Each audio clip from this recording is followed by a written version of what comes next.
जास्त लक्षात राहिलेले आहेत, की म्हणजे आधी असं वाटलं नव्हतं फोनवर सांगायचे किंवा Instagramवर मेसेज करायचे, की मी 9 महिन्याची गरोदर आहे आणि मला माझ्या लेकरांवर संस्कार करायचे असे समजा. मला एक तिकीट होईल का? आम्हाला वाटायचं खोटं आहे, तिकीट मिळवण्यासाठी मेसेज आहेत. असे आम्ही विकलांग आहोत, असे आहोत, असे करतात काही-काही माणसं. आणि ते झाल्यानंतर त्यांना ते तिकीट दिलं. आमचे भूषण मेहरे सर आहेत, ते म्हणे देऊया आपण त्यांना.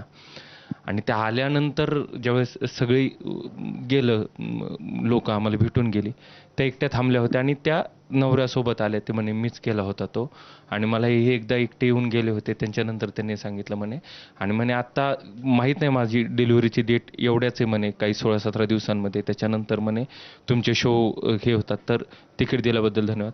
आणि ते पाहून मला थक्क झालं, की ते हातात हात घेऊन किती होते, त्या रडत होत्या, धन्यवाद मानत होत्या.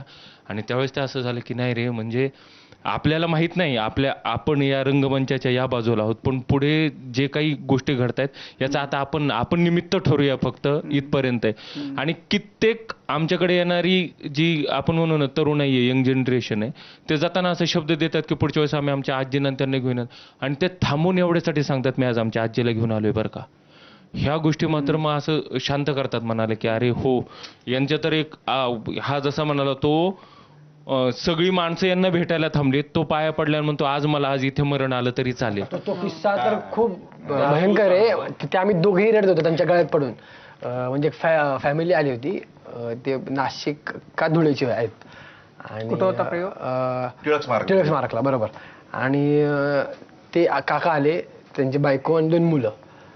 खूप वेळ ते आमची वाट बघत होते, कारण खूप लोक भेटत होते. आणि मग ते रडत होते फार. मला भेटले आणि म्हटले हा माझा मुलगा, ही माझी बायको. हात ठेवला डोक्यावरती, म्हणजे यांची शपथ मला आत्ता मरण यावं तुमच्या समोर. अरे बापरे. आणि तिथे आम्हाला ही फार असं झालं, की हे का, म्हणजे आम्हाला काय, एकतर काय होतं आख्यान करत असताना आम्हाला माहितीच नाही आम्ही स्टेजवर कोण असतो. कारण ती आम्ही सगळ्यांना पोरांनाही म्हणतो, की ती एक एनर्जी आहे आणि ती माहितीच नाही आपल्याला काय, आणि ती माहिती पण नको आपल्याला कधीच.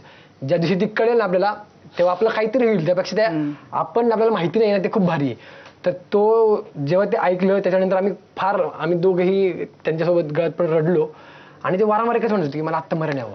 आणि मुलांच्या डोक्यावर हात वगैरे ठेवून खूप हा म्हणजे आम्ही खूपदा सांगतो हा क्षण, की हा आमच्यासाठी अविस्मरणीय क्षण होता, की काय हे कसं काय लोकांपर्यंत जाते आम्हाला काहीच माहिती नाही. एक आमचं दुर्दैव आहे, की आम्हाला आख्यान समोरून बघता येत नाही. ईश्वर, तुला म्हणजे ज्यावेळी फोकाख्यान बघितलं, एक तुमची स्वतःची संहिता आहे त्याची, पण त्याचवेळी प्रेक्षकांसोबतचं जे गिव्ह अँड टेक आहे, ज्याच्यामध्ये